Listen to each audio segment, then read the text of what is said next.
Монгол Улсын ерөнхий сайдад дээр дэвшиж байгаа замдан шатар дарагт амжилт хүсье. Дэмжиж байгаа. Хэд хэдэн гол асуудал байгаа. За нэгдүгээрт энэ эдийн засаг хүндэрж байна гэдэг зүйл бол нэлээдгүй яригдчих.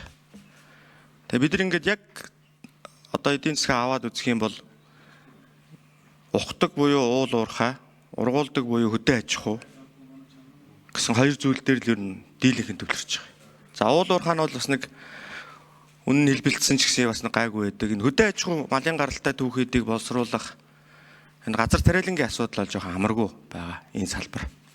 Тэгэхээр энэ дээр бас нэлээд бодлого гаргаж ажиллаарай гэж би бас хүсмээр байна. Хоёрт энэ эх жилийн чинь боловсруулалтын жил болгоо зарлалцсан. Боловсруулалтыг дэмжих жил. Тэгээ энэ боловсрол эрүүл мэнд гэсэн хоёр зүйл дээр нэлээд нийтлэг салбар. Гэхдээ энэ дээр нэлээдгүй бас гүйцэтгэх зэслийн бодлого бол заашгүй шаардлагатай байгаа. За төрийн албан сайжруулахар гишүүн бол ярьлаа. Үүнээс гадна асуудал нь өөрөө төрийн өмчт компаниудын асуудал. Хамгийн одоо данхаалгаж байгаа зүйл чинь төрийн өмч дээр байгаа даа. Мэдээж төрийн алба тодорхой төвшинс дангаасан. Гэхдээ илүү хялбар дангаацсан нь бол одоо энэ төрийн өмчтөд байгаа.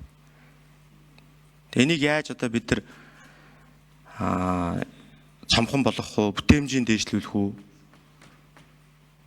гэдэг дээр бол одоо эдийн засаг талаасаа та өөрөө бас нэлээд шийдвэр гаргах байх. За дараагийн нэг зүйл нь гендрийн эрхтгч байдлын тухай хууль дээр өнгөрсөн засгийн газрын бүрэлдэхүүн хуулийнхаа 15% төрөөгүй маа 13.4% эмэгтэйчүүдийн төлөөлөл.